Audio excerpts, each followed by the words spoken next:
10 hoje.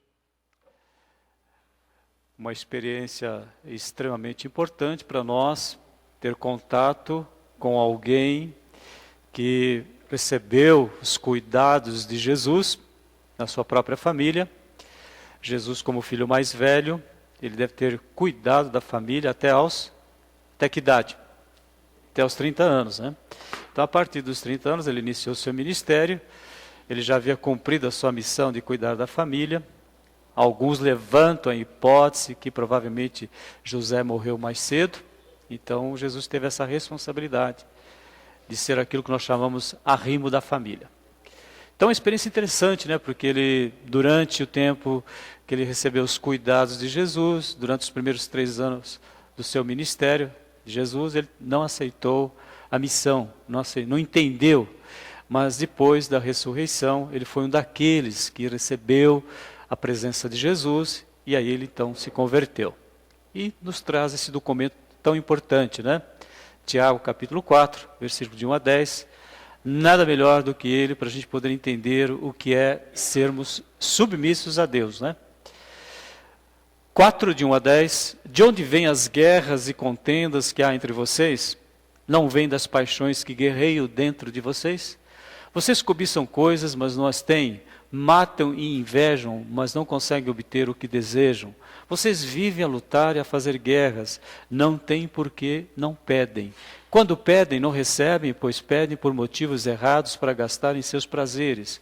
Adúlteros, vocês não sabem que a amizade com o mundo é inimizade com Deus?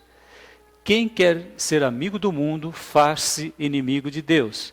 Ou vocês acham que é sem razão que a Escritura diz, o Espírito que Ele fez habitar em nós tem fortes ciúmes.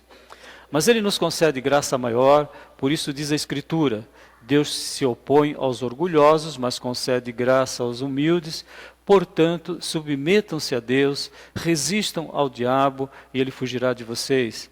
Aproximem-se de Deus e ele se aproximará de vocês. Pecadores, limpem as mãos, e vocês que têm a mente dividida, purifiquem o coração. Entristeçam-se, lamentem-se e chorem. Troquem o riso por lamento, a alegria por tristeza. Humilhem-se diante do Senhor e Ele os exaltará. Humilhem-se diante do Senhor e Ele os exaltará. Então vamos orar.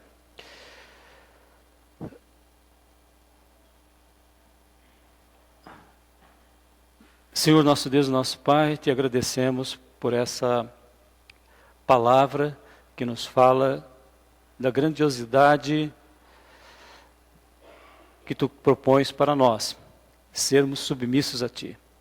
Sabemos que isso é extremamente sublime, está de acordo com o Teu coração, e Te louvamos e Te agradecemos porque está ao nosso alcance crescer, aprimorar, melhorar a nossa submissão a Ti. Temos a certeza que a nossa peregrinação, a nossa existência aqui na Terra está fundamentada com esse grande objetivo Teu de fazer com que sejamos cada dia mais dependentes, mais submissos, mais obedientes a Ti, mediante a orientação que a Tua Palavra nos traz, pelo poder do Espírito Santo. Nós sabemos que a Tua Palavra tem falado aos nossos corações, as nossas súplicas para que possamos aprender a fazer a Tua vontade e a comunhão com a Tua Igreja, que é um laboratório do nosso relacionamento, da nossa convivência, para que o mundo possa Te conhecer também. Oramos, agradecemos, que o poder do Espírito Santo faz tudo ficar bem, no nome de Jesus. Amém. Que grandiosidade, né? Sermos submissos a Deus. Isso é algo que para nós seria impossível de pensar como seres humanos, cheio de falhas, né? Mas Ele coloca para mim e para você esse desafio. Então, o que Deus quer? Que nós sejamos submissos, obedientes. Todos nós sabemos que a obediência produz uma vida melhor, uma vida mais saudável. Nós sabemos que a submissão está relacionada com uma vida tranquila. Que mais? Uma vida com mansidão. Uma vida com mais fé e fidelidade. E uma vida com dignidade. Porque dignidade A nossa imagem só pode ser cuidada por Deus. Então nós agradecemos porque Tiago nos traz essa palavra de submetei-vos a Deus, resistiu ao diabo, ele fugirá de vós. E nesse texto nós temos algumas condições que vão fazer com que a gente possa ser mais submisso. São condições que estão relacionadas, na verdade, com a prevenção, né? Qual a primeira prevenção que ele coloca para nós? Que nós devemos fazer prevenção da discórdia. É interessante, nós olhamos para o mundo em que nós vivemos e os dois grandes conflitos que existem na face da terra estão relacionados com povos que tiveram origem em Abraão, né? A gente tem visto o que está acontecendo entre judeus e palestinos, e os dois são o quê? Irmãos por parte de pai, né? As mães são diferentes. Então, hoje nós temos o grupo que segue o islamismo com raças de todos os cantos da terra, mas na sua origem, esse grande conflito que nós temos em relações internacionais está relacionado com essa discórdia. E numa outra situação, já agora depois com Isaac, todos nós já vimos, dentro do próprio útero de Rebeca, 2 irmãos estavam vivendo em clima de discórdia. Então, como é bom nós estarmos hoje meditando naquilo que vai prevenir a discórdia, né? E Tiago, ele diz que a discórdia está relacionada com a luta que existe dentro de nós, entre a vontade de Deus e a nossa vontade. Entre os interesses de Deus e os nossos interesses. Entre a proposta de Deus de controlar o nosso temperamento, os nossos impulsos, as nossas emoções, e o impulso humano natural, que é voltado para a agressividade. Então, o ser humano ele já nasce com esse impulso, consequência do pecado. Então, o primeiro aspecto importante quando você pensa nessa prevenção é saber de onde que ela vem. De onde que ela vem? Da luta entre a carne, entre o ser humano e o Espírito Santo. Escrevendo aos Gálatas, o apóstolo diz assim: digo, porém, andai pelo Espírito e não haveis de cumprir a cobiça da carne. Então, nosso eu tem interesses particulares, não é? Porque a carne luta contra o Espírito contra a carne, e esses se opõem um ao outro para que não façais o que quereis. A gente quer fazer o que é certo, mas a gente muitas vezes não faz, né? Era o grande dilema que o apóstolo vivia, né?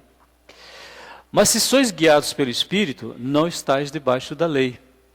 Ora, as obras da carne são manifestas, as quais são prostituição, impureza, lascívia, idolatria, feitiçaria, inimizades, contendas, ciúmes, iras, facções, divisões, dissensões, lutas e partidos. Panelinhas, né?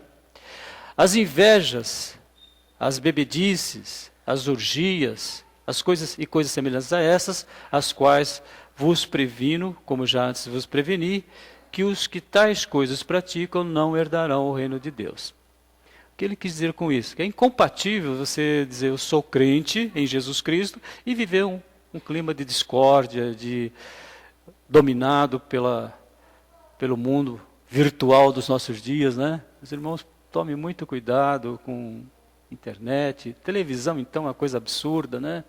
De repente você está assistindo um filminho, uma novelinha, aparecem coisas terríveis, que é a impureza, a prostituição, o adultério, não só o adultério clássico, né, mas o adultério espiritual, que faz com que você não priorize as coisas de Deus. Então a discórdia, qual é a origem dela?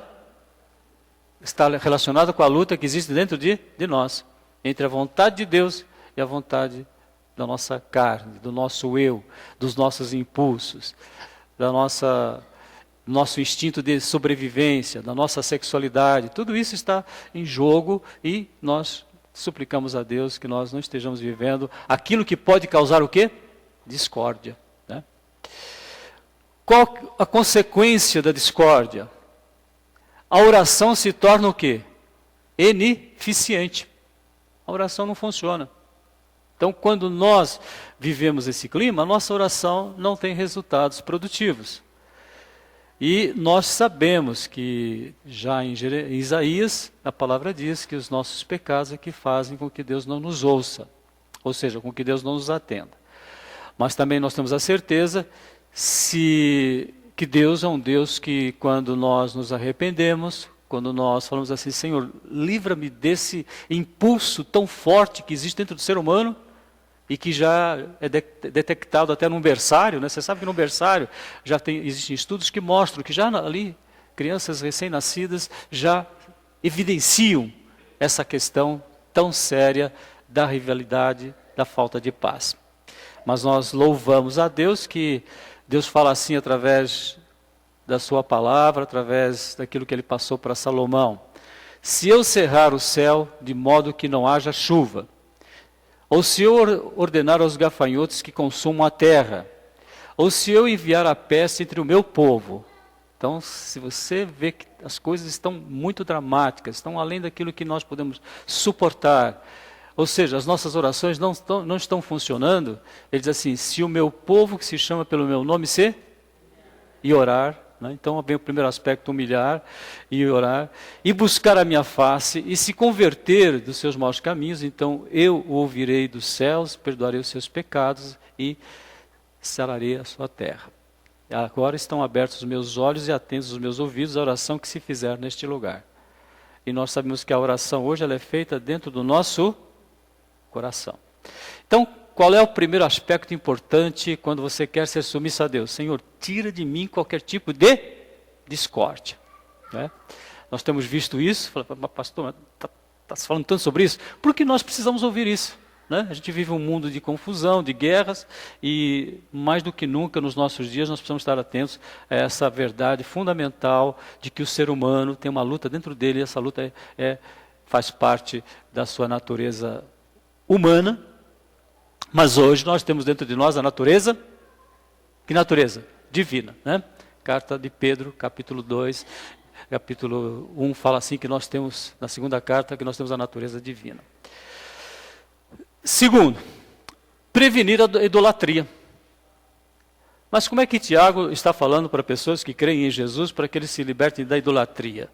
Então, nós já vimos um aspecto importante que é a nossa natureza humana. Está dentro de nós, não é?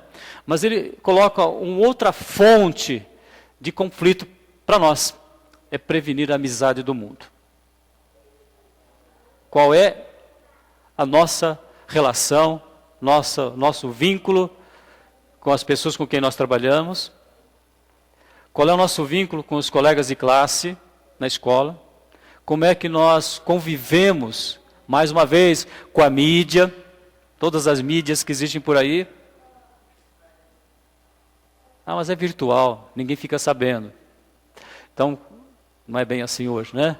Então, como é que nós vivemos com isso? Então, Tiago, mais uma vez, ele lança uma questão importante, a idolatria. E aqui quando se fala em idolatria, não é idolatria de imagens, de figuras, né? Mas é idolatria quando nós valorizamos mais a influência que o mundo exerce nas nossas vidas do que aquilo que a palavra, que a igreja, que a oração pode transformar nas nossas vidas. Eu vos já escrevi, meninos, porque conheceis o Pai. Eu vos escrevi, pais, porque conheceis aquele que é desde o princípio. Escrevi vocês, jovens, porque sois fortes, a palavra de Deus permanece em vós. Já vencestes o maligno. Não ameis o mundo, nem o que há no mundo. Se alguém amar o mundo, o amor do Pai não está nele.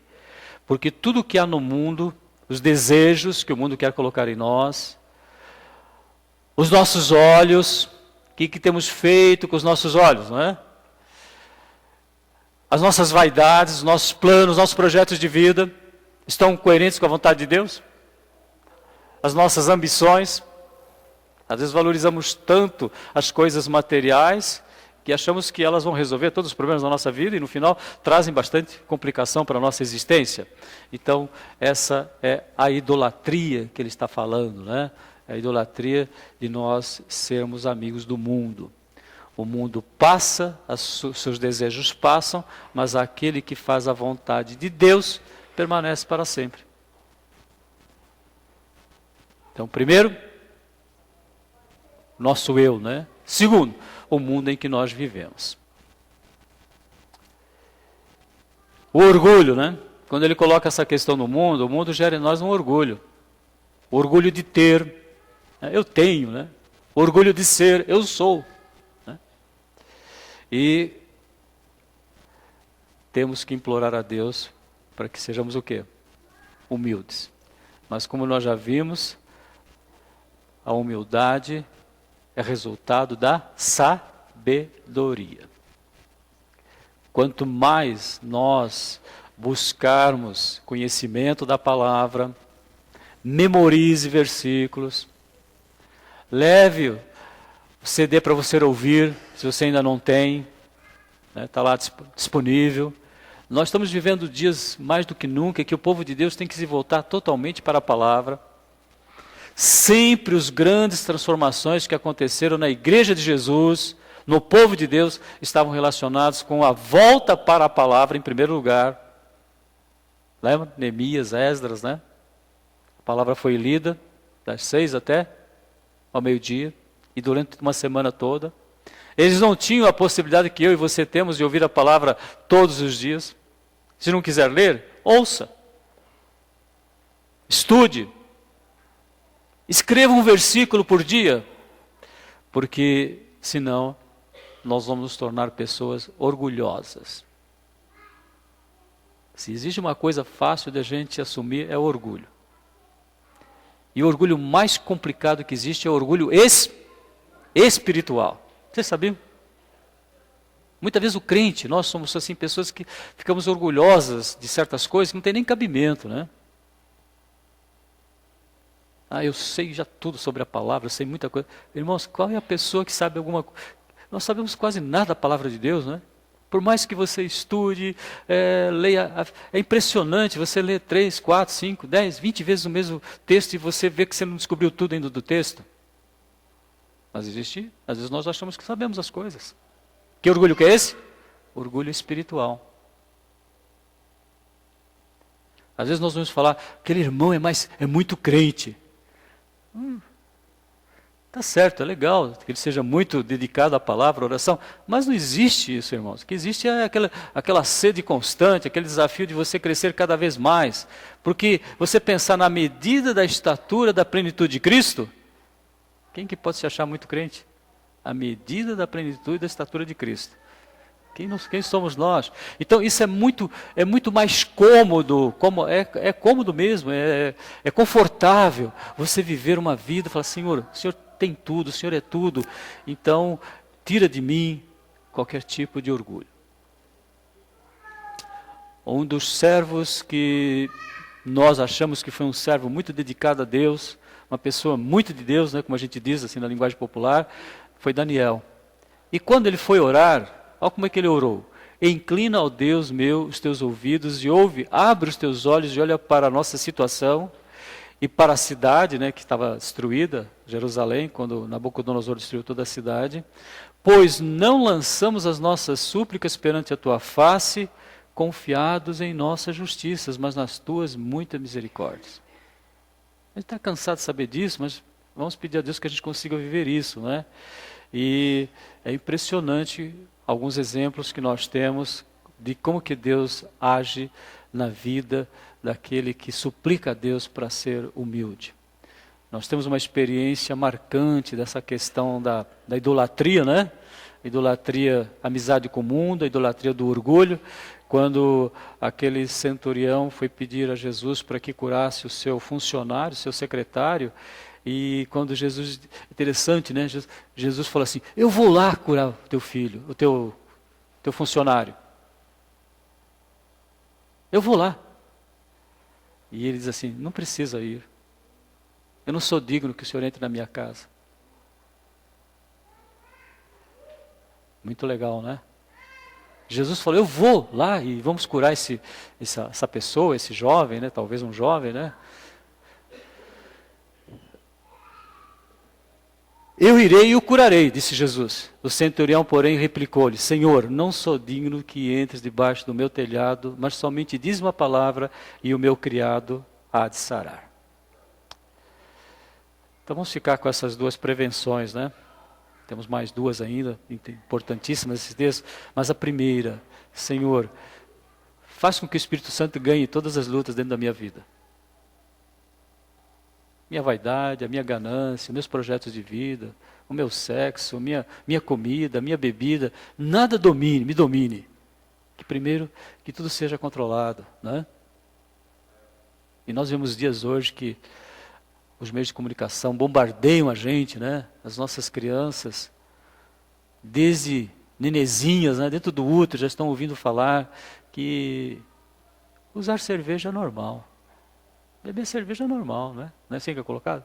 E quantas vantagens tem em você usar? Então, essa situação de mexer com o nosso íntimo, né? Com a nossa vontade de comer, de beber, de sexo, e muitas coisas que acontecem na vida do ser humano e que podem estar incompatíveis com a submissão a Deus. Então, primeiro, Espírito Santo, não deixe que o meu eu prevaleça em nenhuma circunstância. Nem na minha vida íntima, eu comigo mesmo, eu com a minha esposa. Então, quantos casais estão enfrentando complicações porque o eu está prevalecendo? Tem que ser do meu jeito, do jeito que eu quero, não é? Não, deixa Deus prevalecer. E segundo, a prevenção da idolatria. Idolatria, dois aspectos importantes: a amizade que o mundo quer fazer conosco, seus valores, seus princípios, seus prazeres, e também você é bom, você é grande, você pode. Sim, posso tudo naquele que me fortalece. Não é? Sim, aí tudo bem. Mas não eu. É naquele que me fortalece, é o Senhor. Então o que Jesus respondeu para aquele centurião que queria que Jesus fosse curar o seu criado? Respondeu-lhe Jesus: eu irei e o curarei. O centurião, porém, replicou-lhe: Senhor, não sou digno que entres debaixo do meu telhado, mas dize somente uma palavra e meu criado há de sarar. Então que Deus nos abençoe e que a gente tenha também esse reconhecimento, como é maravilhoso dizer que hoje nós somos o templo do Espírito Santo, que o Pai, que o Filho e o Espírito Santo estão atuando na nossa vida, e estamos 3 meses para estudar bastante essa questão, não é? 3 meses para você falar assim: puxa, que bom, eu tenho alguém que é infinitamente maior do que eu, infinitamente mais poderoso, infinitamente mais amor, mais misericórdia, que é a pessoa do... Então, vamos estudar, né, mais um pouquinho sobre o Espírito Santo hoje. Senhor, nosso Deus, nosso Pai, te agradecemos por esta carta e que, pelo poder do Espírito Santo, nós estejamos sendo livres de toda a discórdia que te entristece tanto, e também te suplicamos que tu tires de nós qualquer inclinação nossa para sermos amigos do contexto mundial, da cultura dos nossos dias, dos valores que estão sendo propagados e que em tantas situações são contrários aos teus valores.